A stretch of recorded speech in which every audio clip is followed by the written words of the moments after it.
So firstly ऐसी video तो मतलब कहीं और किसी ने मेरे लिए बनाई नहीं है, so thank you for that. I think Surat is a very very welcoming city. मैं नॉर्मली अपने कंटेंट में ना इंग्लिश में बोलता हूँ, but when I am with friends and family I prefer to talk in Hindi. तो आज का कार्यक्रम हिंदी में रखेंगे, ठीक है? सबको समझ आते हैं ना? वो सर ने बहुत गुजराती में जोक्स मारे थे जो मेरे को थोड़ा फोमो हो रहा था कि मेरे को समझ नहीं आ रहे, तो हो सकता है कुछ चीज़ें हम रिपीट कर देंगे। बट आज की चलो, अब इन्होंने ना मेरे को कोई टॉपिक दिया नहीं है, तो एक तरीका हो सकता है कि ये Q&A करेंगे और मैं आपको कुछ बातें बताऊंगा। बट उससे पहले एक चीज़ जो मुझे काफ़ी फ़नी लगी, मेरे को जो बुलाया गया है जिस टॉपिक के लिए, उसका नाम है फिन शास्त्र। ठीक है? तो मतलब मेरा आई थिंक ब्रांडिंग शायद ऐसा है कि मैं कोई बहुत फाइनेंस का एक्सपर्ट हूँ, जो कि खुद में ही बहुत बड़ा जोक है। बिकॉज जब मैं CA फाइनल में था तो मेरी तो वाट लगी पड़ी थी एक सब्जेक्ट से, जो था स्ट्रेटेजिक फाइनेंशियल मैनेजमेंट। मतलब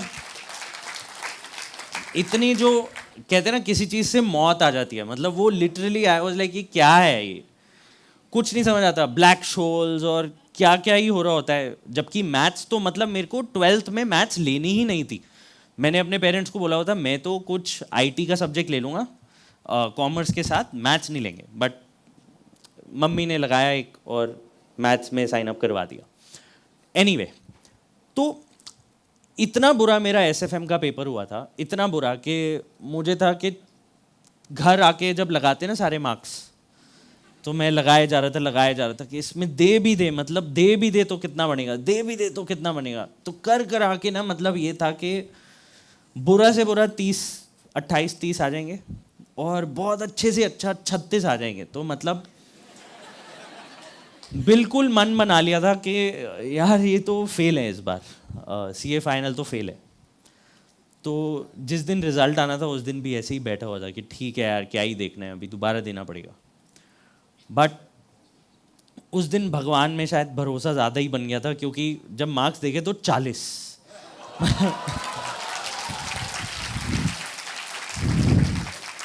और एग्रीगेट देखा तो 50%। मैंने कहा ये तो बच गए। और उसी दिन डिसाइड कर लिया कि कुछ भी करूँगा ना, कुछ भी करूँगा, फाइनेंस तो नहीं करूँगा। मतलब ये तो बस मतलब जान छूट गई, अब ख़त्म हो गया, अब क्या करना है। तो उसके बाद लकीली मेरे मेरे पेरेंट्स की ऐसे फैमिली फर्म एक CS की थी। तो मेरे जो पिताजी हैं वो टैक्स का काम करते हैं, मेरी जो मदर हैं वो ROC कंपनीज एक्ट वो सारा काम करती थी। तो उन्होंने कहा बेटा अब तुम क्या करोगे। तो अब आर्टिकलशिप में जितना टैक्स ऑडिट और ये सब करा था, मेरे को रियलाइज़ हो गया यार ये तो बहुत ही बोरिंग है। मतलब क्या बोरिंग काम कर रहे हैं, जाके ऑडिट कर रहे हैं, रिपोर्ट बना रहे हैं, यार कुछ तो एक्साइटिंग करना है लाइफ में। तो जब मैं सोचता था ऑप्शंस अवेलेबल, मैं देखता था सारे जो एक्साइटिंग काम ना लोग फाइनेंस में कर रहे हैं कि पैसा उधर बनता है, इन्वेस्टमेंट बैंकिंग, हाँ, और ये सब JP मॉर्गन ज्वाइन करना है सबको, मॉर्गन स्टैनली ज्वाइन करना है। मैंने कहा यार वो तो मेरे बस की तो है नहीं, तो लाइफ में मैं पैसा तो कमा नहीं पाऊंगा। तो मेरे लिए एक ही तरीका है, क्या करते हैं, MBA कर लेते हैं, क्योंकि ऑडिट टैक्स में तो मन नहीं लग रहा। So I signed up for ISB, ऐसे एग्ज़ाम दिया, पहुंच गए उधर। तो उधर ना समाओ मेरे दिमाग में ऐसे था कि यार हम तो हार्वर्ड वाले बंदे हैं, ISB ने तो ले ही लेना है हमको, उसमें क्या बात है। तो जब ISB गया, पहले टर्म में चार सब्जेक्ट होते हैं, चौथा सब्जेक्ट था स्टैटिस्टिक्स। और अगर आपको स्ट्रेटेजिक फाइनेंशियल मैनेजमेंट से डर लगता है तो आपने MBA का स्टैट्स अभी पढ़ा नहीं है। मतलब उसका बाप क्या, मतलब उसका दादा होता है। वेर IITians की भी वाट लगी रहती थी कि यार ये क्या पूछ लिया। तो आई वॉज लाइक ये तो नहीं होएगा। And I think that was the time when I decided I probably need to switch over to marketing, क्योंकि फाइनेंस पढ़ा नहीं जाएगा, क्वांट के कोई कागज़ होंगे नहीं, तो मार्केटिंग पढ़ लेते हैं, आसान है। इसलिए मैंने अपनी स्पेशलाइजेशन या जो भी इलेक्टिव्स थे ना वो सारे मार्केटिंग में कर लिए कि इधर घुसेंगे। अब MBA में एक आपको ना रियलाइजेशन होती है कि हर कोई, आप देखोगे हर किसी को जॉब चाहिए कौन सी कंपनी में, एक होता है MBB। पता है MBB सबको, McKinsey, Bain, BCG, सबको मैनेजमेंट कंसल्टिंग में जाना है। मेरे को तब तक पता भी नहीं था कि वो लोग करते क्या है एग्जैक्टली। बट जब पता लगा तो मतलब आपको पता है मैकिन्जी सर्विस कंपनी, उसका क्या टर्नओवर है साल का पता है? 1 लाख करोड़ रुपए। 1 लाख करोड़, मतलब it's more than $13 billion of annual revenue of a service company. तो कोई कहता है ना कि टेक में पैसा है, सर्विस नहीं प्रोडक्ट बनाओ। भाई सर्विस बनानी आनी चाहिए सबसे पहली बात। तो मैंने कहा यार इतना पैसा है, और उनके क्लाइंट्स कौन है? जितने योर फॉर्च्यून 500 कंपनी, सारी लिस्टेड कंपनीज। क्यों? क्योंकि एक एक मैंडेट वो कम से कम मतलब 10-20 करोड़ से कम का तो वो प्रोजेक्ट ही नहीं लेते। उनकी एक पार्टनर की billing for the year is 5 crore.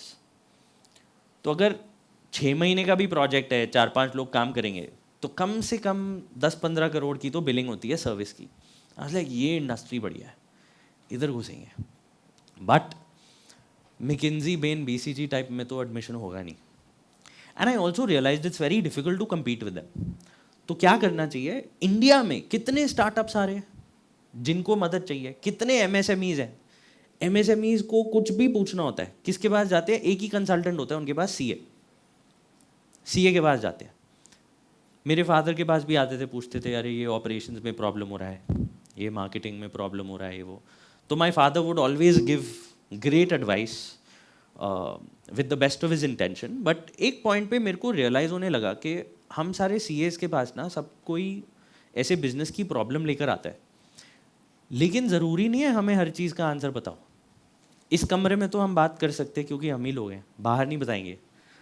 But यार हमें क्या पता प्रोडक्ट कैसे बनाना है? ITSM मैंने पढ़ा था, उसके बाद तो मेरा दिमाग ही बंद हो गया। मैंने कहा क्या चल रहा है ये? So what I realized was that while the institute is really trying and is trying to keep itself up to date, but आप देखोगे ना टेक्नोलॉजी में चेंज का क्या होता है, एक ना जे कर्व बनता है। जे कर्व क्या कि पहले ऐसे थोड़ा थोड़ा थोड़ा थोड़ा आगे जा रहा होता है, एकदम से जुप। और हम अब ऐसी दुनिया में है ना जहां हम जुप वाले मोड में। तो आई वाज लाइक जब तक कोर्स आपका अपडेट होकर सब्जेक्ट पेपर में आएगा, बोर्ड ऑफ स्टडीज अप्रूव करेगा, उसके एग्जाम बनेंगे, एग्जामिनर्स को समझ आएगा उसको कैसे चेक करना है, उसकी फैकल्टी मिलेगी, तब तब तो भाई मतलब योर शिप हैज सेल्ड, हाथ ही निकल जाएगा। इसीलिए मे बी पूरी इंडिया में जो अपॉर्चुनिटी है चार्टर्ड अकाउंटेंट्स के लिए, वो है management consulting for MSMEs and startups. क्या आप मार्केटिंग पे एडवाइस कर सकते हो, प्रोडक्ट डेवलपमेंट पे कर सकते हो, गो टू मार्केट स्ट्रैटेजी पे कर सकते हो, कंज्यूमर इनसाइट पे कर सकते हो। क्योंकि डिफरेंशिएशन कैसे होएगा, यही सब सीखना पड़ेगा। तो जब MBA ख़त्म हुई, मैंने कहा यार खुद से तो कोशिश करेंगे, ट्राई करेंगे। और 2017 में MBA ख़त्म हुई, तो सबसे पहला सब्जेक्ट जो मैंने उठाया ना वो उस साल निकला था GST। तो मैं कहा यार ये तो फंस गए। मतलब मैंने सोचा था कि अलग सब्जेक्ट्स में जाएंगे और ये मैं फिर GST कंसल्टिंग में आ गया। फिर चांस की बात है, कुछ ISB के दोस्त थे, उन्होंने कहा यार हम अपने स्टार्टअप के लिए ना फंड रेज करना चाहते हैं, हेल्प करोगे? तुमने कभी करा है किसी के लिए? करा तो किसी के लिए नहीं था। तो मैं कहा हाँ करा है ना यार, हम तो कराते रहते, क्यों नहीं कराते? मैंने तो बहुतों का कराया। उन्होंने कहा कितने का कराया? मैंने कहा इतने $1 मिलियन, ये वो बोल दिया, कुछ पता कुछ भी नहीं था। तो सबसे पहले तो ये बात लगी कि कौन सिखाएगा, ये कहाँ से पढ़ सकते हैं, कहाँ से सीख सकते हैं। तो मैं ऑनलाइन देखता रहता था, कोई ब्लॉग पे ढूंढता था कि कैसे होती है टर्म शीट, कैसे होता है शेयर होल्डर्स एग्रीमेंट, स्टार्टअप की वैल्यूएशन कैसे करते हैं। क्योंकि जो किताब में पढ़ाते हैं वो फंडामेंटल पढ़ाते हैं, बट प्रैक्टिकली तो बहुत अलग होता है। करेक्ट? मतलब वैल्यूएशन रिपोर्ट अगर आप पहले बनवा के उसके बाद इन्वेस्टर के पास जाओगे तो इन्वेस्टर तो हंस देगा आप पे कि यार पहले मेरे से वैल्यूएशन निगोशिएट तो कर लो, उसके बाद कंप्लायंस के लिए रिपोर्ट बनवा लेना। तो how it works in the real life is very different. तो मैंने कहा चलो नहीं आता नहीं है करना, बट क्या करेंगे, मेरे ना दोस्त है कई, कोई बिग 4 में है, कोई अमरचंद मंगलदास लॉ फर्म में है, कोई खैतान में है, उनको फ़ोन करके पूछूंगा, कोई फ्रेंड हेल्प कर देगा। तो मैंने किसी फ्रेंड को फ़ोन करा कि यार ये प्रॉब्लम आ रहा है, इसका कुछ आंसर बता सकते हो? तो कहता है यार बड़ा अच्छा सवाल है, मतलब मैंने ऐसे सोचा तो नहीं, मेरे को आंसर पता तो नहीं है, शायद मेरे पार्टनर को पता होगा, उससे पूछ के बताऊंगा। तो मैंने कहा अच्छा यार, अमरचंद के मतलब लॉयर को भी नहीं पता, जिसका काम ही दिन भर ये करने का है। तो या तो मेरा सवाल बड़ा अच्छा है या ये पता नहीं उधर कैसे पहुंच गया। फिर मैंने एक बिग 4 के फ्रेंड को फ़ोन करा कि यार ये एक सवाल में फंसा हुआ हूँ, बता कैसे करना है। कह रहा सवाल तो बड़ा अच्छा है, मतलब ऐसे ही होता है, अब क्यों होता है वो नहीं पता, वो मतलब शायद पार्टनर को पता होएगा, तो पूछ के बताऊंगा। आई थिंक मेरे को ना तब रियलाइज़ हो गया कि दुनिया इतनी जल्दी चेंज हो रही है कि जितनी बड़ी फर्म हो, जितनी छोटी फर्म हो, everyone is at the same level playing field, because किसी ने फॉर्मली उस चीज़ के बारे में पढ़ाई नहीं करी। एंड उस दिन मेरे को रियलाइज़ हो गया, अगर मैं ये सीना ठोक के बोलता रहूँगा ना मैं सीए हूँ, मैं सीए हूँ, मेरी सबसे बड़ी गलती वो है। क्यों? क्योंकि मैंने अपने आप को डिफाइन कर दिया अपनी डिग्री से, जो मैंने उससे पहले 6-7 साल पहले ख़त्म कर ली थी। करेक्ट? इसका मतलब इतना जो चेंज हो रहा है उसकी पढ़ाई कौन कराएगा? कौन करेगा? तो थोड़ा थोड़ा करके सीखता गया, ट्रायल एंड एरर। एक बार एक का पूरा डील करा जिसमें दूसरी साइड पे एक लॉ फर्म नेगोशिएट कर रही थी, उनके साथ नेगोशिएट कर करके फाइनली 2-3 महीने में हो गई डील, ख़त्म हो गया। मैंने कहा अरे वाह, मतलब मैंने जो बनाया था सब अप्रूव हो गया, सब कर लिया, भगवान का लाख लाख शुक्र है। थोड़ा कॉन्फिडेंस आ गया। अगली बार कुछ और एक काम आया बड़ा अजीब सा जो नहीं आता था, तो मैंने कहा हाँ हमने तो बहुत बार कराया यार, कर लेंगे।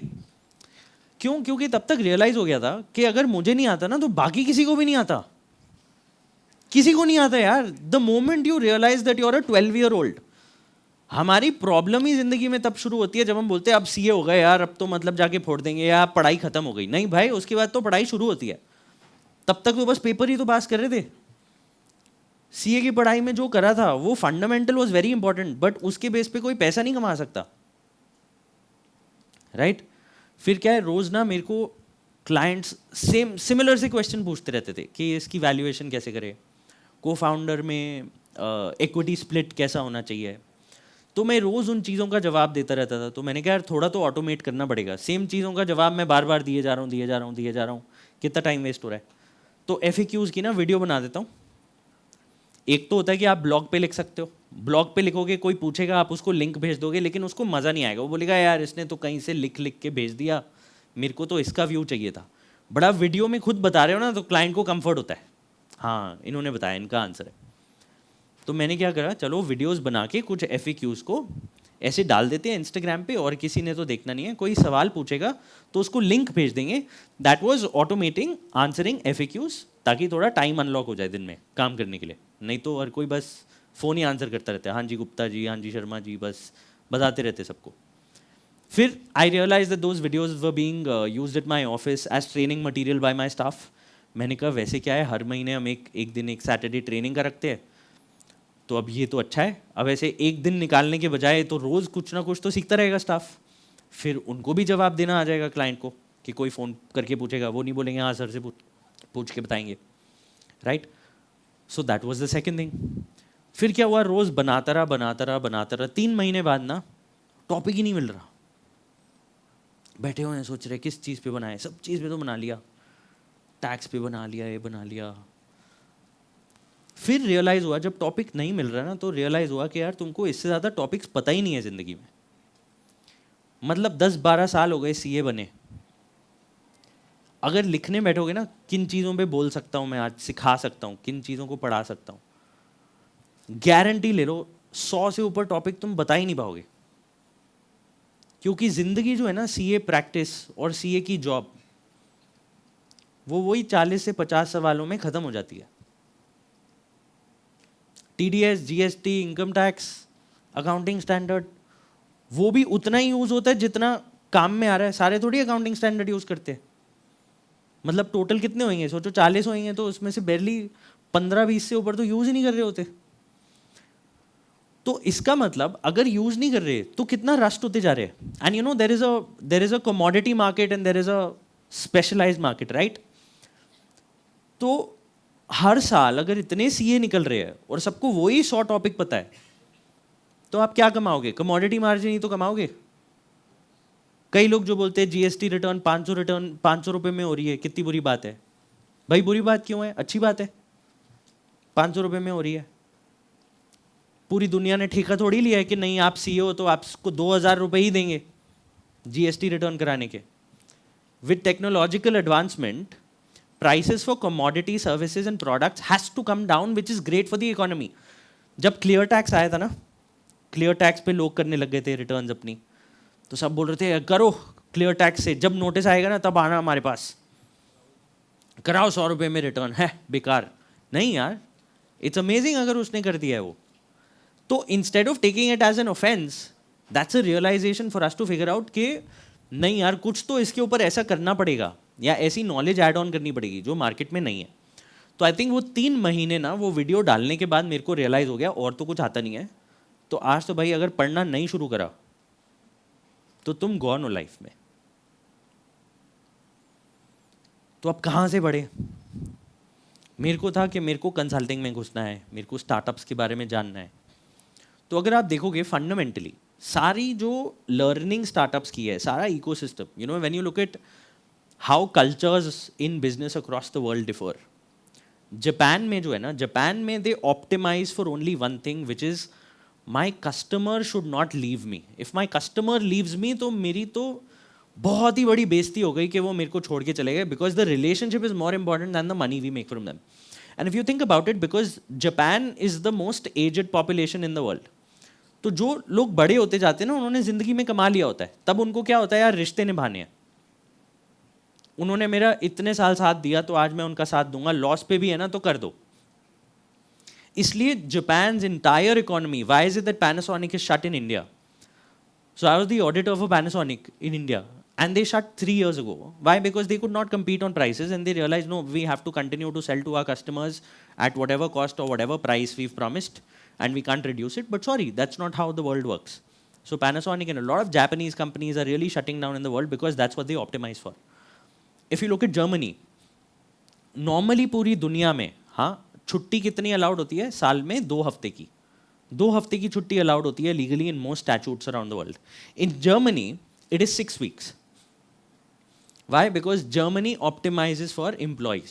They like जो मर्जी हो जाए ना, मेरा टीम का कोई छोड़ के नहीं जाना चाहिए. इसका मतलब मैंने उसका ध्यान नहीं रखा, या तो मैंने उसको ठीक पैसे नहीं दिए, या मैंने उसको लर्निंग अपॉर्चुनिटी नहीं दी, या कल्चर नहीं दिया. They optimize for team staying together and building together.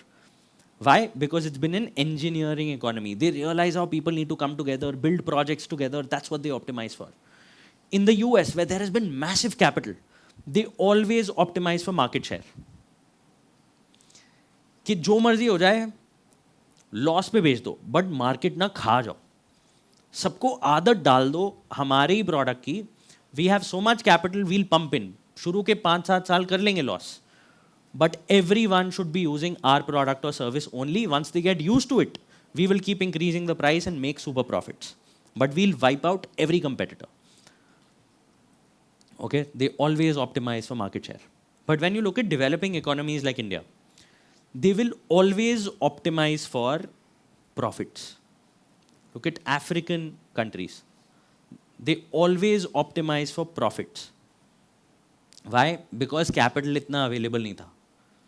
कमाएंगे, खाएंगे, घर चलेगा, सब कुछ चलेगा, ग्रोथ होएगी. इसलिए इंडिया में, अफ्रीका में सब प्रॉफिट के लिए करते थे. बट हुआ क्या है ना, जब से मतलब आफ्टर ग्लोबलाइजेशन जो सारा पैसा स्टार्टअप्स में फ्लो हो रहा है, वो वीसी फंड्स वगैरह का जो भी फ्लो हो रहा है वो यूएस से हो रहा है. अब यूएस से हो रहा है, इंडिया में टेक बन रहा है, सबको समझ आ रहा है. तो आप लर्निंग कहाँ से लोगे अगर स्टार्टअप्स की? यूएस से लोगे. सिलिकॉन वैली में क्या थॉट प्रोसेस है, क्या है, किताबों में कैसे सीखोगे? सबसे पहले मैं गया वाई कॉम्बिनेटर का, एक होता है यूट्यूब पे वाई कॉम्बिनेटर स्टार्टअप स्कूल. अगर आपने स्टार्टअप्स के बारे में सीखना है फंडामेंटल्स, उधर से शुरू करना. Y Combinator startup school Google पे सर्च करो, सारी वीडियोज हैं, देख लेना. मैंने वो देख लिया, थोड़े थोड़े टॉपिक मिलने लग गए. फिर कई टॉपिक्स को मैं अपने क्लाइंट्स में अप्लाई करता था ना, तो अप्लाई होता नहीं था. मैंने कहा यार ये तो गलत है उधर जो बता रहे हैं. बट गलत नहीं है, कम्युनिटी अलग है, लॉज अलग हैं. उधर क्राउड फंडिंग आप कर सकते हो, इंडिया में इलीगल है प्राइवेट कंपनी के लिए, लिस्टेड करना पड़ेगा. बहुत सारी ऐसी चीज़ें हैं जो उधर थी लेकिन इंडिया के लॉज ही नहीं अलाउ करते, तो उनको इंडिया में कैसे अप्लाई करना है धीरे धीरे सीखते गए। बहुत लोगों से पूछा, मेरे को हमेशा यही लगता था यार कोई सिखाने वाला नहीं रहा। मतलब मेरे पेरेंट्स ने उन सब्जेक्ट्स में प्रैक्टिस नहीं करी थी, कोई बड़ी बिग फोर में उस डिपार्टमेंट में काम नहीं कर रहा था, कोई बड़ी लॉ फर्म में काम नहीं कर रहा था, बस पढ़ पढ़ के इंटरनेट पे ढूंढ ढूंढ के कुछ कुछ बातें करके कुछ कुछ ढूंढा। फिर मेरे को रियलाइज़ हुआ यार जो लोग इसको सीखना चाहते हैं वो कहाँ से सीखेंगे यार, मतलब it's a very difficult process and lot of people, I am still more privilege then a lot many others because tier 2 tier 3 India में जो सीए स्टूडेंट्स हैं उनको तो शायद कोई गाइडेंस करने के लिए भी नहीं होएगा। तो मैंने कहा सब बताते जाते हैं, रोज जो सीख रहे हैं ना वीडियो में डालते जाएंगे। तो मेरी वाइफ आई थिंक ऐसे बोलती थी कि मेरे को पता है ये सवाल का जवाब ढूंढने में तुमको 2 महीने लगे हैं, तुमने कितने लोगों से बात करी है, इसके लिए क्लाइंट्स कितना पैसा देने के लिए रेडी हैं, ये आंसर ये तुम फ्री में क्यों बता रहे हो।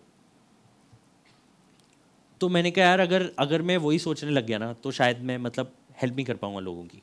एंड लिटरली फ्री में बताने में नहीं है, एग्जीक्यूशन में है। आप किसी को बता भी सकते हो कि राजमा चावल कैसे बनाना है, लेकिन अगर नहीं आता तो कुक को ही बुलाओगे ना और पैसे दे दोगे, करेक्ट। सो आई थिंक हुआ क्या, जब मैंने कंटेंट शुरू करा ना 3 पिलर्स थे। एक था टैक्स जो आता था, तो मैंने कहा ये तो आसानी से बता सकते हैं, जो 3 महीने में ख़त्म टॉपिक्स। दूसरा था पर्सनल फाइनेंस, क्योंकि मैंने कहा ये ऑडियंस को चाहिए, ऑडियंस जानना चाहती है कि कैसे इंश्योरेंस खरीदें, कैसे इन्वेस्ट करें, तो बताऊंगा। तीसरा था स्टार्टअप्स, जो मेरे को था मुझे सीखना है, अगर इस पे बनाऊंगा ना तो मैं सीखते जाऊंगा। धीरे धीरे क्या हुआ, जब उसमें काम करते गए, काफ़ी सारी टाइप की डील्स होती गई, काफ़ी सारा तरह का काम होता गया, तो सारी नॉलेज जो कंपाइल थी वीडियोस के फॉर्म में उसको मैंने किताब बना के ऑर्गेनाइज कर दी कि अब किसी को सीखना है ना एक जगह ऑर्गेनाइज फैशन में, वो ये पढ़े, मेरी कोशिश रहेगी कि वो पूरा समझ जाएंगे। फिर मेरे को थोड़ा ब्रांडिंग का और सीखना है, मेरे को टेक का और सीखना है, मेरे को कंज्यूमर इनसाइट का और सीखना है। तो धीरे धीरे टैक्स का जो आपका 3 पिलर्स थे, टैक्स का पिलर हट गया, पर्सनल फाइनेंस आ गया जो आसान हो गया था तब तक, स्टार्टअप्स आ गया कोर, और मैंने कहा तीसरा है tech, marketing, branding, consumer insights, because यहाँ से धंधा बनता है। उस पर बनाना शुरू करा, जब लगा काफ़ी कुछ टॉपिक्स प्रिपेयर कर लिए, अभी उसकी किताब बन गई, एक हफ्ते 2 हफ्ते में निकलेगी, बिकॉज आई एम लाइक कि ठीक है जिसको ये सीखना है पढ़ो, आ जाएगा, जो मैंने सीखा है सब मैंने डाल दिया, पढ़ लो, I want everyone to have access. अब कहाँ पे अपॉर्चुनिटीज़ है, अगर आप देखोगे अभी 1 जून से दुबई में क्या शुरू हुआ है, कॉर्पोरेट टैक्स। भाई ये अपॉर्चुनिटी है, आपको मैं बताता हूँ as a content creator insight, आप कोई भी कंटेंट बनाओगे ना, आप उसमें दुबई बोल दो, वायरल। इंडिया पागल है दुबई के लिए, India is crazy about going to Dubai. Why? Because it's one of the cheapest foreign countries to go to, ticket सस्ती पड़ती है। आप कभी दुबई जाओगे सब हिंदी में ही बात कर रहे होते हैं, पूरा मतलब top to bottom everyone talking in Hindi. सारे पाकिस्तानी, इंडियन यही बैठे हुए हैं, जो अफ्रीकन है, वाइट्स हैं, वो भी हिंदी में बात कर रहे होते हैं। तो कभी उधर जाके ऐसे मत सोच लेना कि मैं इसके आगे तो हिंदी में बोलूँगा, इसको समझ नहीं आएगा, उसको आपसे ज़्यादा हिंदी आती है, वो उधर रह रहे हैं। पूरा दुबई हिंदी पे चलता है, पूरा पैसा उधर है। But you know what I realised, मैं दुबई मार्केट पे काफ़ी फोकस करने लग गया। मैंने कहा इधर की मार्केट क्रैक करनी है, अब इधर का पढ़ते हैं, दुबई में कंपनी कैसे रजिस्टर होगी, इधर कैसे धंधा बनेगा, इधर कैसे टैक्स लॉस चल रहे हैं, पैसा उधर कहाँ है। उस पर थोड़ा थोड़ा कंटेंट करने लगा। दैट्स व्हेन आई रियलाइज्ड, अभी पिछले 2 हफ्ते पहले की बात है, मेरे को ना एक सऊदी से एक जेंटलमैन का ईमेल आया। मैंने बात करी उनसे, वो 30 साल से इंडियन है, जो 30 साल से सऊदी में रह रहे, रियाद में रह रहे। तो उन्होंने कहा यार I am facing a problem. हुआ क्या है कि सऊदी गवर्नमेंट ने $1 ट्रिलियन फंड निकाल दिया स्टार्टअप्स में डालने के लिए। उन्होंने बोला कि आप अपना आइडिया लेकर आओ, हम इवैल्यूएट करेंगे और फंड करेंगे। उन्होंने ऐसे ही एक आइडिया, उन्होंने कहा अच्छा मैं मैन्युफैक्चरिंग, मेरी फैक्ट्री है, कुछ लिख देता हूँ कि इसको टेक इनेबल करेंगे, कुछ करेंगे, ऐसे ऐसे करेंगे, देखते हैं। उन्होंने एक ईमेल में थोड़ा सा आइडिया ड्राफ्ट करके वो सऊदी गवर्नमेंट में फंड को भेज दिया। अगले दिन उनको कॉल आ गई कि हमारे ऑफिस आ जाओ। तो उन्होंने कहा यार मेरे को तो लगा था कि ये लगेंगे कुछ महीने, वो इसको ईमेल को देखेंगे भी नहीं देखेंगे, मैंने तो ऐसे ही आइडिया 2-3 लाइन में लिख के भेज दिया। सऊदी अरामको के ऑफिस में उनको बुलाया बोर्ड ऑफ डायरेक्टर से मिलने के लिए। उनको बोला आपका आइडिया हमको ईमेल पढ़ के अच्छा लगा, आप हमको एक कितना पैसा चाहिए। उन्होंने कहा सोचा तो नहीं, अभी वो प्लान नहीं बनाया। तो उन्होंने कहा कैसे यूज़ करोगे। तो उन्होंने कहा कि I will get back to you, ये है कुछ पैसे तो चाहिए बट। तो उन्होंने कहा आइडिया इज़ अप्रूव्ड, आप बस बताओ कितना पैसा चाहिए और क्या एक बिजनेस प्लान सबमिट कर दूँ और ले जाओ फंडिंग। तो उन्होंने कहा यार ये तो कमाल है, मैंने तो जो मज़े में ऐसे ही लिख दिया था उन्होंने तो अप्रूव ही कर दिया। तो उन्होंने कहा यार I am coming to India to meet you, बैठ के डेक बनाना है, बिजनेस प्लान बनाना है, वैल्यूएशन करनी है, कितना पैसा चाहिए मेरे को तो पता ही नहीं है, आप पूरा बनाओ मेरे को जमा करना है क्योंकि मेरे को पैसे मिल रहे। तो जब मेरी वो इंडिया आए, जब मेरी उनसे बात हो रही थी, मेरे को पता लगा यार इंडिया से लोग सोचते हैं दुबई जाने का, पूरी दुनिया आज सऊदी जाना चाह रही है। वाई? क्योंकि उन लोगों की इज्जत पे आ गई है कि हमें तो ऐसे बुर्का वाले समझा हुआ है कि बस ऑयल पे जी रहे हैं। We want to be the next sexy country of the world. Last year, McKinsey's maximum billings in the world from any country has been from Saudi Arabia, because Saudi Arabia is like, in the next 5 years, we are going to blow everyone out of the waters. Because इतना पैसा है, हम बनाएंगे best startups यार, हम बाकियों को capital दे रहे हैं, बाकी कंट्रीज को, हम खुद क्यों नहीं बना सकते। उसके बाद एक अभी 1 जून को जब टैक्स शुरू हुआ दुबई में, मैं उधर गया था एक इवेंट के लिए, दुबई टैक्सेस के बारे में बात करने के लिए। उधर सारे सऊदी की बात कर रहे हैं, सारे बोल रहे हैं हमारा इधर तो मतलब $50 बिलियन का कॉर्पस है, उधर तो $500 बिलियन का कॉर्पस है। जितने लोग दुबई में फंड चलाते हैं आज की डेट पे, वो सब अपना हेड ऑफिस सऊदी में शिफ्ट कर रहे हैं, because that's where the money is flowing from. So I think the whole idea of the insight here is कि आप जब पैसे के धंधे में हो ना, और सारे धंधे पैसे के होते हैं, specially when you are in finance, and this also makes me realise and come to the point कि जो सब्जेक्ट मैं बिल्कुल हेट करता था कि यार ये तो फाइनेंस में तो कभी नहीं घुसना, कर करा के घुमा के उधर ही आ गए। और जब आए तो रियलाइज हुआ इतना टफ नहीं है, ये तो ब्लैक शोल्स ये वो पता नहीं क्या कॉम्प्लिकेट करा हुआ है जबरदस्ती। Why? Because the finance industry works and charges a premium on complicating things. आप जो कोई हेज फंड में पैसा लगाते हो, कहीं पैसा लगाते हो, वो आपको क्या बोलता है कि इंडेक्स आपको 12% देता है, मैं आपको 15, 16, 17 इतना करके दूंगा। But statistically 95% of the funds can not beat the index, and I feel 5% may have some indication of someone being smart, or a great indication of just sheer luck. When that's the case, the most fundamental way for you to invest in finance is बस index में डाल दो country के, अपने आप ही normalise होके तुमको सही रिटर्न आ जाएगा। फालतू में कोई क्यों चांस लो कि वो 5% में आओगे, 12% से 13% का रिटर्न कमाओगे, उससे ज़्यादा तो एक्सपेंस में ही कट जाएगा फंड मैनेजमेंट फी में, right? So certain fundamentals in finance are so simple, which once you realize and you start working in, you realize this is the place to make money. And for all CAs, please stop defining yourself as CAs. You should be like, मैं तो बोलता हूँ कोई मुझसे as पूछता ना, मैं बोलता हूँ 12 साल का हूँ। क्यों? क्योंकि जब आप 12 साल के होते हो ना, तब आपने शायद ये भी नहीं सोचा होता कि मैं मेडिकल लूँगा या मैं इंजीनियरिंग करूँगा, मैं साइंस लूँगा, कॉमर्स लूँगा। तो अगर आप सोच लोगे ना मैं तो कॉमर्स वाला हूँ, मैंने तो सीए पढ़ा है, मेरी ऑप्शंस क्या हैं लाइफ में, क्या क्या करने की, या तो जॉब में जाऊँगा या प्रैक्टिस में जाऊँगा या ऐसे करूँगा, उधर ही आपने अपना दिमाग बंद कर लिया। भाई सीए हूँ ना तो सीटीओ बना दो, फोड़ दूंगा। वो अगर होएगी ना एबिलिटी सोचने की, तो यार ऑनलाइन जाके सीख लोगे, बना लोगे टेक। आजकल everything is no code. There is this one website called futurepedia.io, okay, futurepedia.io, any use case you want to solve for, आपको कोई ऐप बनाना है, कोई मीडिया बनाना है, कुछ बनाना है, आप उस पर वो सर्च करो और वो आपको उसके टूल्स बता देगा, फ्री एंड पेड, क्या क्या यूज कर सकते हो। आपको कोई, अब दुनिया में इतनी कोडिंग हो गई है, आपको कोडिंग करने की जरूरत ही नहीं है। You just need to pick up no code and low code tools and put it together. So I think the idea here is, one, don't define yourself as a CA. The CA degree gives you a lot in terms of grit, in terms of learning how to be a hard worker. वो आपको सिखाता है कि आप दिन में 15-18 घंटे कैसे पढ़ सकते हो, वो आपको फंडामेंटल दे देता है।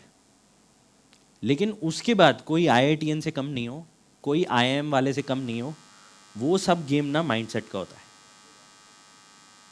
तो माइंडसेट सही रखना है। And the half life of every career now is less than 5 years. आपकी आज जो भी स्किल है ना, वो अगले 5 साल में वो इररेलेवेंट होने वाली है, ये लिखवा के ले लो, क्योंकि हम ये इन्फ्लेक्शन पॉइंट पे, करेक्ट। तो अगर इस इन्फ्लेक्शन पॉइंट पे आपको रोज सोचना है आज क्या सीखा, आज क्या सीखा। अगर आज कुछ नहीं सीखा ना तो गॉन है।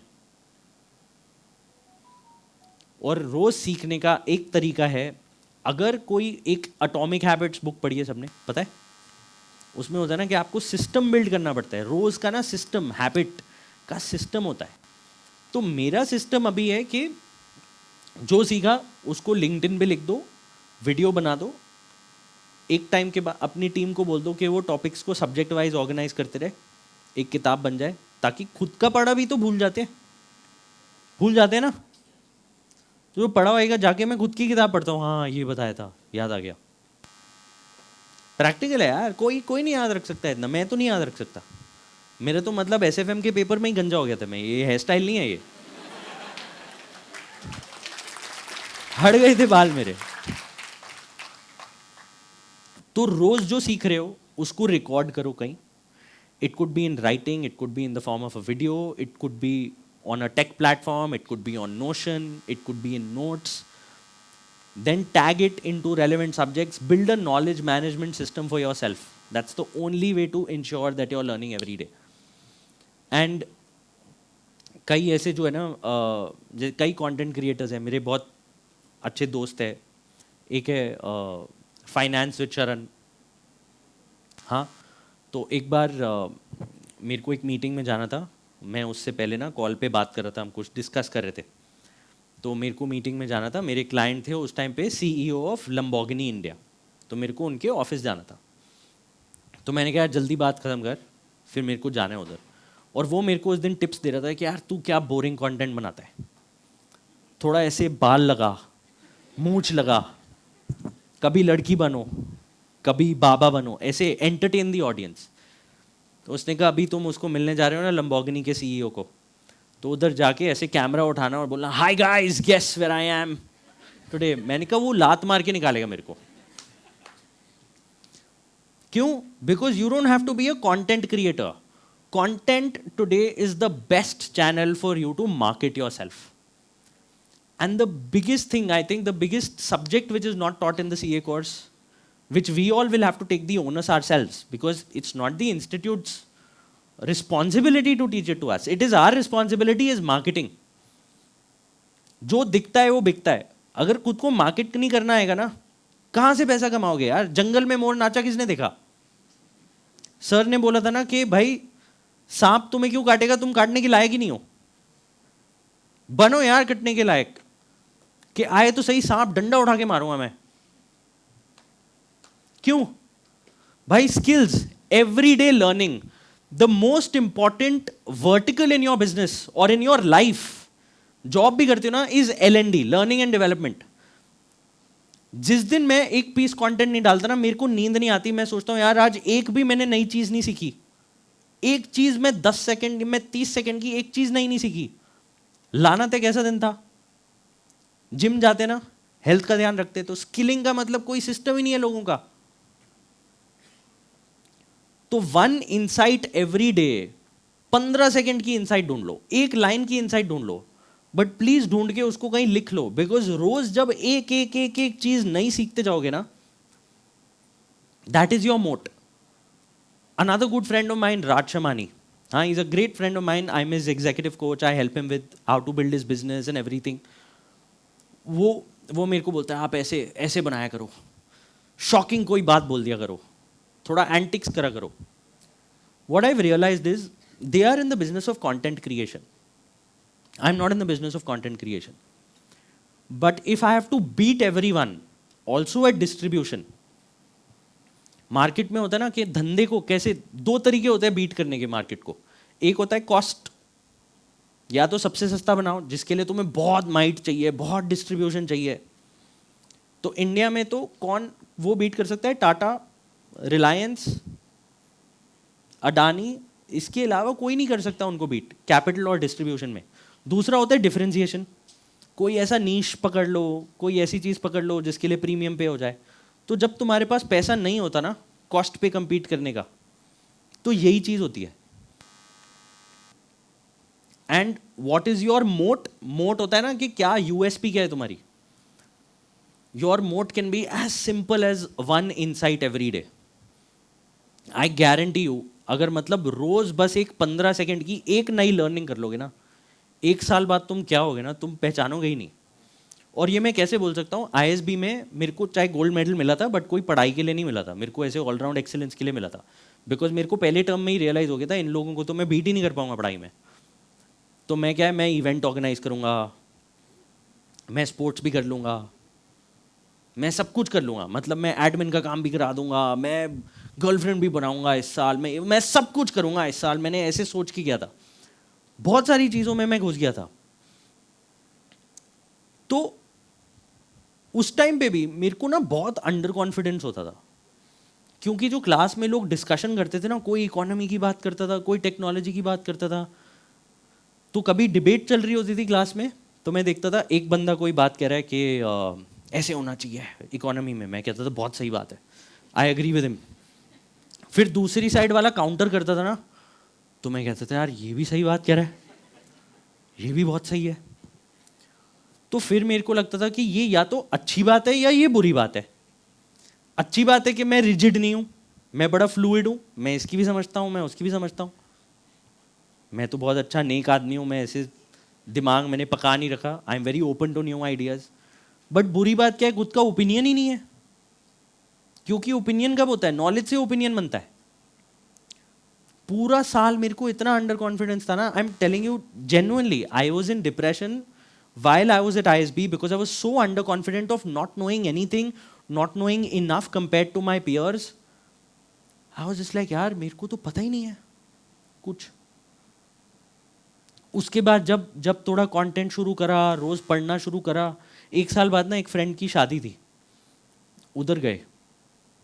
तो कोई बात चल रही थी कि ऐसे इकोनॉमी में ऐसे ऑयल प्राइस होना चाहिए होना चाहिए. मैं को क्या बकवास कर रहा है, ऐसे होना चाहिए, ऐसे होना चाहिए, ऐसे होना चाहिए, ये 5 पॉइंट है, ये 6 पॉइंट है, ऐसे करोगे तो ये होएगा, ऐसे करोगे तो ये होएगा. बाद में मैं खाना खाते दाल खाते हुए सोच रहा हूँ यार ये मैंने क्या बोल दिया. I was never this personality in front of my ISB colleagues because I never had the kind of competence, the knowledge to even take a stand or take an opinion. So what has changed? And that's when I looked back and said maybe वो जो मैं रोज पढ़ रहा हूँ शायद उसका impact है. तो बस बहुत सिंपल है, कोई तुमको मोटी किताबें नहीं पढ़नी, कुछ नहीं करना. सीए का एग्जाम तो कर लो, बट सीए के एग्जाम के साथ साथ रोज एटलीस्ट एक न्यू इनसाइट तो सीख सकते हो which is out of your books. Because if everyone in this room, and how many lakh students in India today preparing for CA, if everyone studying the same subject and the batch prior to that and the one prior to that has studied the same thing, what is your moat? You are a commodity product if you are a CA. So please start learning every day. It is not the institute's responsibility. The institute's responsibility is to guide you, but the onus is on ourselves. Right? So that was my message to all of you. Thank you. That was my time. Hope it helps.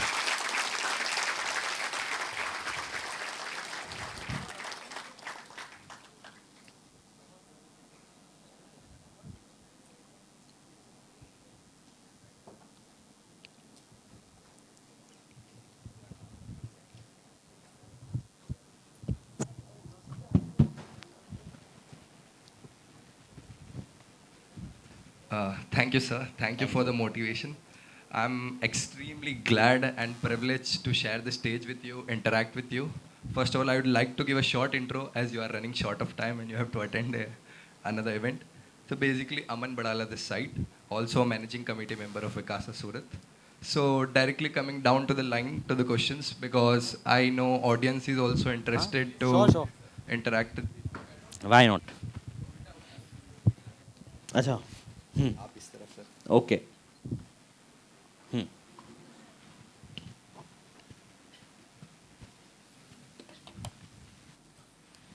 Sir, so audience is also very interested and keen to ask some questions. Okay. So before the audience, I have got an opportunity. So coming down to the first question, how do you see the entire startup ecosystem evolving in the next 5 to 10 years? Okay. So I think what will happen, right, is हम जिन startups के नाम जानते हैं ना, Paytm, Zomato, Nykaa, Flipkart, ओला, Uber, देखो जितने startups के नाम जानते हैं ना, हम जानते हैं वो जो कंज्यूमर को केटर कर रहा है. हम अपने कोई एफर्ट से नहीं जानते, हम इसलिए जानते हैं क्योंकि उन्होंने मार्केट करा है हमको. हम ऐड देख रहे हैं, हम यूज़ कर रहे हैं वो प्रोडक्ट्स, तो हमको तो क्या ही पता. बट आप रियल देखोगे ना, अगर आप एनालाइज करोगे, इंडिया में 100 अगर यूनिकॉर्न है, तो if you realise the profitable ones are B2B startups and not B2C startups. क्योंकि B2C में ना ग्लैमर है, लेकिन कितना पैसा बर्न करना पड़ता है कि इंडिया में 140 करोड़ की जनता में से 100 करोड़ तुमको जानता है, उस पर जितना पैसा बर्न करना पड़ता है ना, वो रिकवर करने में ना 100 साल लग जाएंगे, क्योंकि Indian consumer does not pay. So the only way to really understand where to build a startup and make money is actually not in B2C but in B2B. And B2B में भी एक मॉडल होता है B2B SaaS. So if you can build a software solution for businesses in India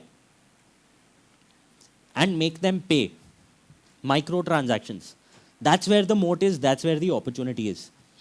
So आप Paytm को भी देखोगे, ज़्यादातर लोग बोलेंगे कि B2C प्रोडक्ट है, हाँ, कि लोग यूज़ करते थे.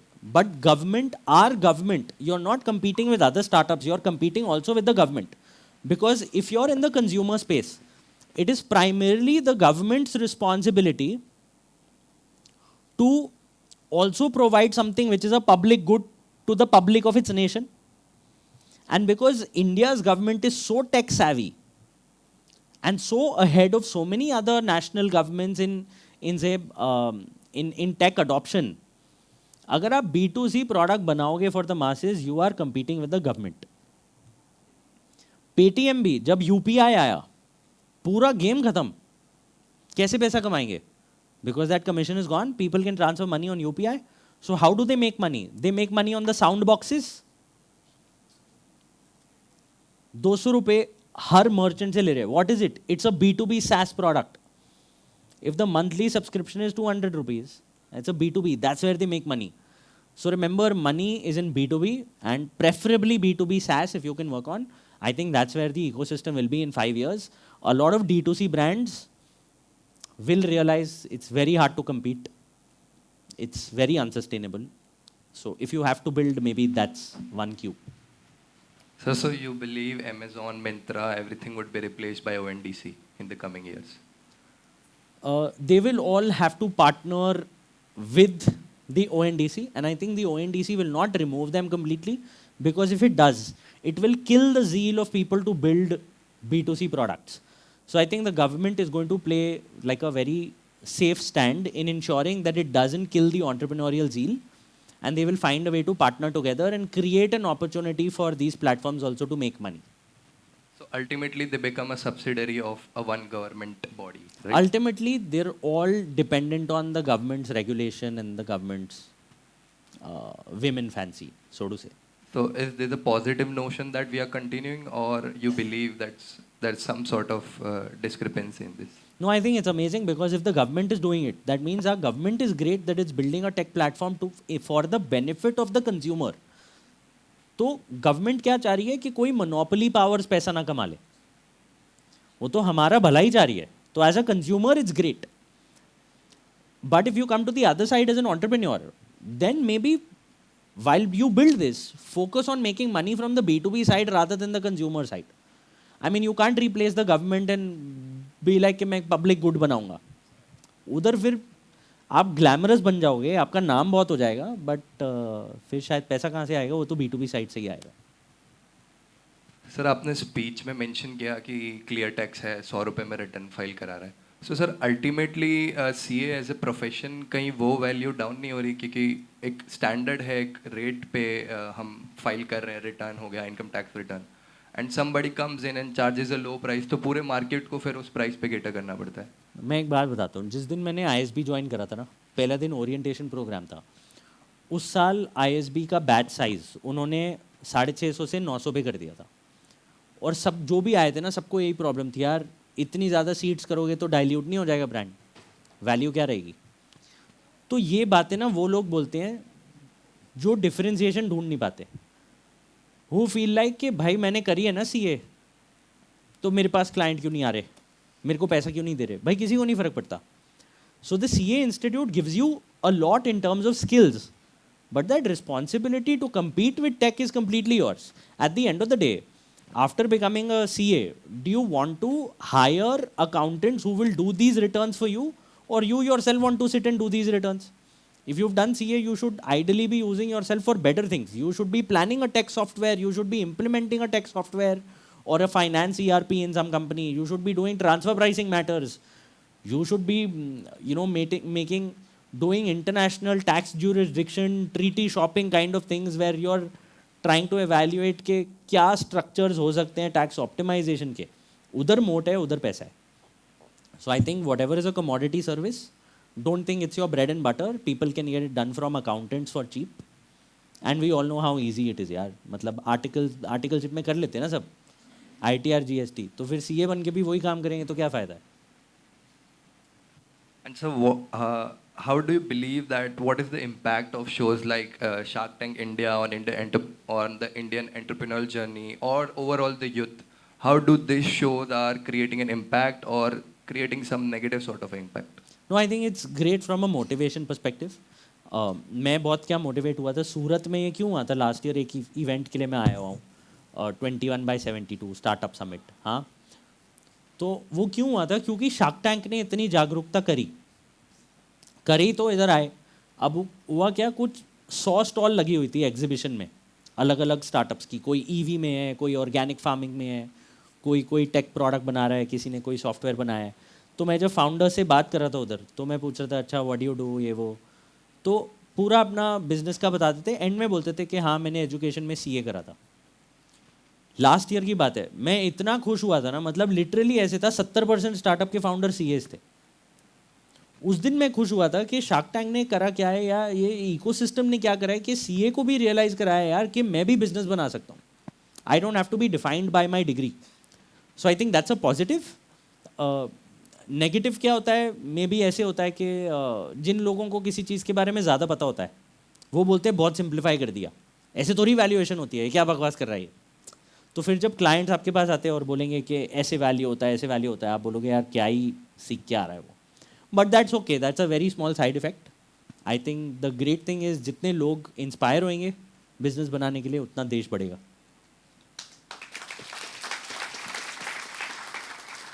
Sir, I have just one last question. It's related to mindset and what are the qualities. I personally believe in any sort of field you are working. I'm also a sports person, so I always believe if I in my mind कि 2 ball 12 run चाहिए तो छक्का मार सकता है, कर सकता है अमन, कम ऑन. सो उसी फील्ड में अगर हम कोई नया स्टार्टअप है, कोई नया बिजनेस है, तो what qualities do you look for in the management team of the core team of the startup, जो एथिक्स इंटीग्रिटी उस वजह से वो स्टार्टअप स्केल कर पाएगा, या फिर ये चीज़ें कम रह गई उस वजह से कहीं ना कहीं वो कैश बर्निंग ही करता रह गया या बूटस्ट्रैप में ही रह गया. देखो फंडामेंटली, मतलब अगर आप टीम की ट्रेड की बात करो ना, टीम की fundamentally the best hiring processes in the world are actually of firms like one of McKinsey, because उनका पूरा बिजनेस मॉडल ही डिपेंड करता है वो कितने कंसल्टेंट्स हायर कर सकते हैं जो बिलिंग करेंगे. तो उनके आज की डेट पे शायद 40,000 एम्प्लॉयज़ हैं, हाँ, जिस पे वो लाख करोड़ बना रहे हैं. मतलब पर एम्प्लॉय रफली 2.5-3 करोड़ बनाते हैं वो पर एम्प्लॉय। उनका एक फंडामेंटल होता है, वो बोलते हैं more than skill what is important is can I trust you. Because और ये पता है सील टीम 6 है यूएस की, जो मेन सील टीम 6 है ना, जो सारा जाके जिन्होंने ओसामा बिन लादेन को मार दिया था और जो सारे टेररिस्ट एक्टिविटी में इन्वॉल्व होते हैं, उनका सिंपल एक फंक्शन होता है कि I don't care about your skill.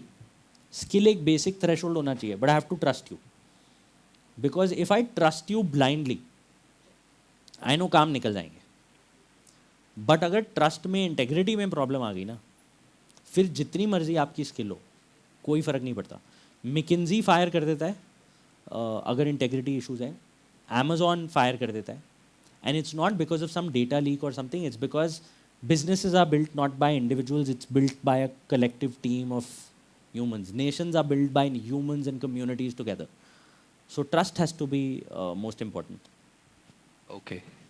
So before I open the floor for questions, I would like to thank Rahul sir and Sarthik sir for your presence. Sir, because आज हम यहाँ बैठे हैं तो हमें लग रहा है easy है सर से बात करना, लेकिन आप सबको बता दूँ राहुल सर, दुष्यंत सर और ये सारे कनेक्शंस नहीं हो पाते तो द मैन हिमसेल्फ वो हमारे बीच नहीं होते। So sir thank you for this opportunity. And sir 20 साल की उम्र में आपने जैसे बोला कि इतनी अपॉर्चुनिटीज़ नहीं थी आपके पास, 20 साल की उम्र में मैं आज बैठा हूँ और ये वीडियो या फिर मैं घर पे बताता हूँ। सो आप समझ सकते हो sir what a proud moment that I am sitting next to you as the moderator of the session. Now, I would like to open the floor for questions to the audience. You could raise your hands. Whosoever wants to ask a question, we would just take 2 questions from the audience as sir is running short of time. Okay, so can you please pass the mic to Bhavik sir?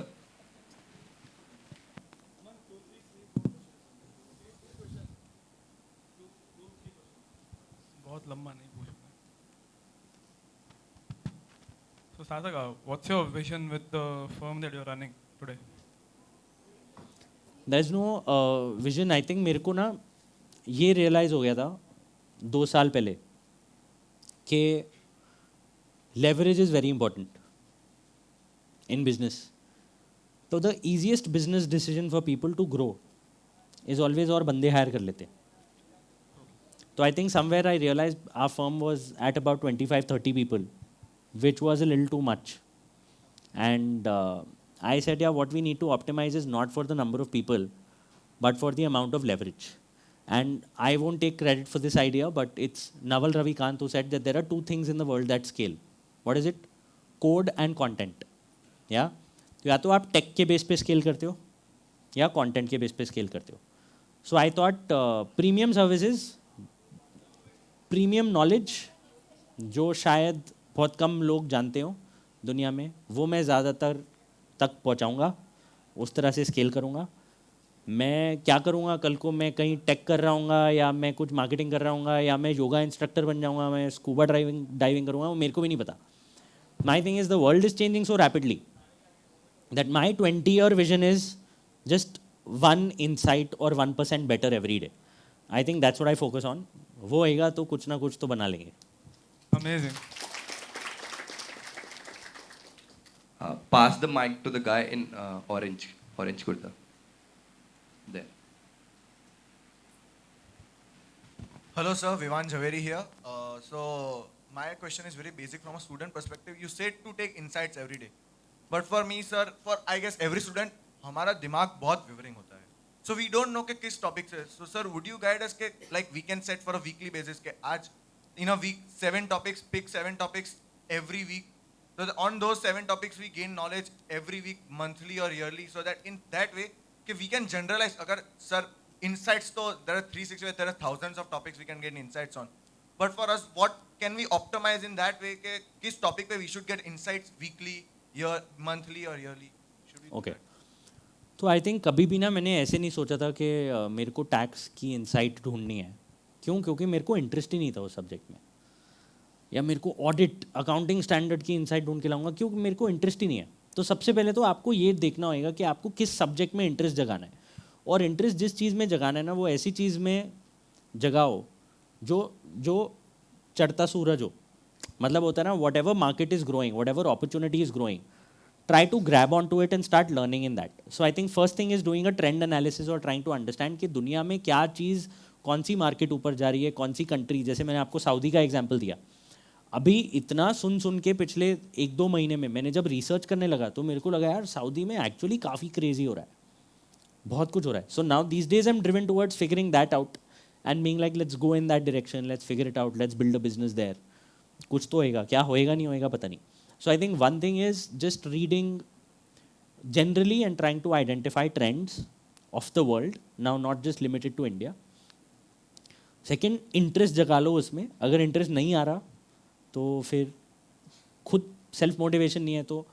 और बहुत सारे content creators क्या करते हैं, वो बोलते हैं कि 7 दिन है ना, 7 दिन का कंटेंट है तो हफ्ते में एक दिन सैटरडे या संडे बैठ के सारा कर लेंगे, बैच कर देंगे और सब हो जाएगा. Which is a great way for, which is a great process for you to do it if you are a content creator. कि आपका काम है कंटेंट करना, तो आपने उसमें प्रोसेस बनाया कि आप ये करते हो. लेकिन अगर आप कंटेंट क्रिएटर नहीं हो और आपका ये लर्निंग सिस्टम है तो आप हफ्ते की सारी रोटी एक दिन पे तो नहीं खा लेते, इसलिए रोज़ ही करना पड़ेगा. तो इतनी बार होता है कि दिन तो इतना बिजी होता है यार कि सुबह मतलब 6 बजे से लगे हुए हैं रात को 11 बजे तक, सांस लेने का ही टाइम नहीं है. बट अगर वो चुन लेना कि यार एक अगर कुछ नहीं सीखा तो दिन वेस्ट है, तो आई थिंक मैं तो सोता नहीं हूँ तब तक. तो मतलब कई बार 2-2:30 बज जाते हैं, बट मैं कहता हूँ यार जब तक एक मैं नई चीज़ नहीं सीखूंगा ना, और वो रोज़ के रोज़ और टफ होता जाता है, रोज़ टफ होते जाता है, बिकॉज और क्या निकालोगे. So for that you have to build a system of reading the right things, which I think is a mix of reading the right books, fundamentals. So I have recommended quite a few on my Instagram story highlights, which you can take a cue from. A lot of them are across different subjects. जो पसंद आए वो पढ़ लो, उससे शुरू कर लो. दूसरा is building the right set of newsletters that you keep getting in your mailbox every day.